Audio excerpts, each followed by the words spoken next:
রোদেলা, তুমি কোথায়? আমার দিকে শোনো। ব্রাশ করতে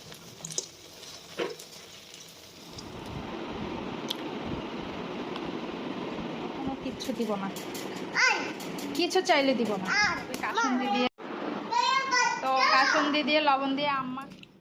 আসসালামু আলাইকুম, সবাই কেমন আছেন? আলহামদুলিল্লাহ আমি ভালো আছি, আপনারা নিশ্চয় অনেক ভালো আছেন। আমার সকাল শুরু হয়ে গেছে, আর এই যে দেখেন অ্যালার্জিতে চোখ ফুলে গেছে। আপনারা ভাবতেছেন সকালবেলা উঠেই আমি হয়তো বা ব্রাশ করতে আসছি, কিন্তু না। এই যে দেখেন আগে ভাতটা বসাইছি, তারপর বসানোর পরে ব্রাশ করতে আসছি। তো এটার কারণ হচ্ছে অনেক লেটে ঘুম থেকে উঠছে। আজকে অনেক রোদ বাইরে, অনেক অনেক, তবে বাতাসও আছে, ভালো লাগতেছে। ঘুম থেকে উঠেই আমার প্রথম কাজ থাকে ভাতটা রান্না করা, কারণ ভাত রাঁধতে কিন্তু পুরো চলে। রোদেলা, তুমি কোথায়? আমার দিকে শোনো, ব্রাশ করতে হবে। পালং শাক রান্না করব, আর এই যে আলুও কেটে নিছি, এখনো ধুইনি, এই জন্য ময়লা ময়লা লাগতেছে। এদিকে রাতে আম কিনছি, এইটারে কি আম বলে সবাই বলবেন। এই দেখেন ছেলে খেলনা এনে রান্না করেও রেখে দেয়। এই যে এটা কি আম, অনেক বড় আম, এটার নাম আমি জানি না। এটা নিচে অল্প, এই একটা আর একটা কাটা হয়েছে। আর এখানে নিচে আম্রপালি। এই আমটা অনেক মিষ্টি, বাট এই আমটা একটু টক আছে, হালকা একটু টক আছে। এই আমটার নাম জানি না, উনি বলছে ফজলি আম। বাট আজকে শুধু পালং শাকই রান্না হবে। আর এখানে আছে কচুরমুখী, এগুলো কাটতে অনেক সময় লাগবে, এগুলা রাতে রান্না করবো। লবণ দাও মাম্মা।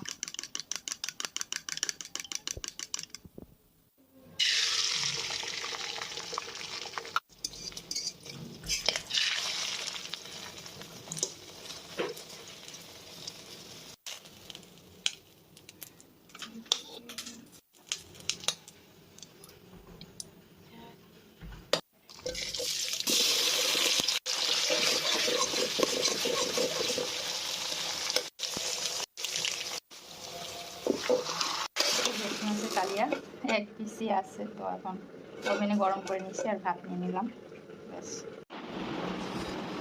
ফ্যানটা অন করে এখন খেতে বসবো। কোনটা দিচ্ছি, দিব তো এটা। রোদেলা, দরজাটা খুলে দাও, কে আসছে দেখো।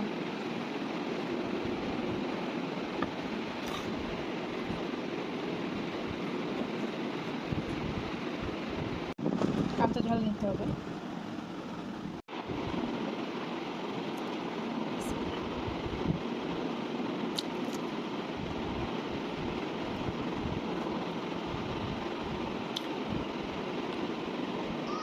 বলো। চকলেট তো তোমাকে দিছি, চকলেট তো দিছি। কয়টা বাজে শুনি, কয়টা বাজে? না যাবো তো, এই যে দেখো চুলগুলা এলোমেলো, এখনো গোসল করে নাই। টিভি নিয়ে বসছে দুপুর 12টা থেকে, এই যে একের পর এক চ্যানেল চেঞ্জ করতেছে, দেখতেছে। গোসল করতে হবে না? হ্যাঁ, কালকে থেকে গোসল না করলে আর ভাত দিব না, ভাতটা সব বন্ধ।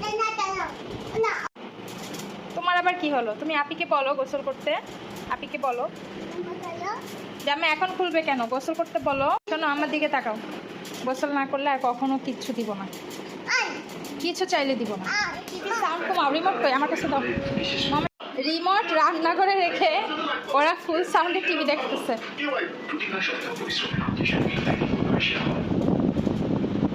আম খাবা? আসো আসো। পুচকুটাকে আম খাওয়ানো যায়, কিন্তু বড়টা কোনোভাবে আম খেতে চায় না। একটু আগে আমি ফজলি আম মাখাই খাইছি এভাবে কাসুন্দি দিয়ে। তো কাসুন্দি দিয়ে লবণ দিয়ে আম মাখা যখন খাচ্ছিলাম, বড়টা এসে এক পিস খেয়ে ওর ভালো লাগছে, তাহলে আমি বুঝতে পারলাম যে ও এইভাবে খাবে। তো এখন আবার মাখাই দিচ্ছি মিষ্টি আম, তো দেখি খাই কিনা। এসো, আমার মেয়েকে জাদুঘরে রাখতে হবে, এত বড় মেয়ে নাকি আম খায় না। দেখেন আমের জন্য সব বাচ্চারা পাগল। ওরে বাবা, কে দেয়? এই যে কে দেয় না, এই পুচকুটা যে খাও।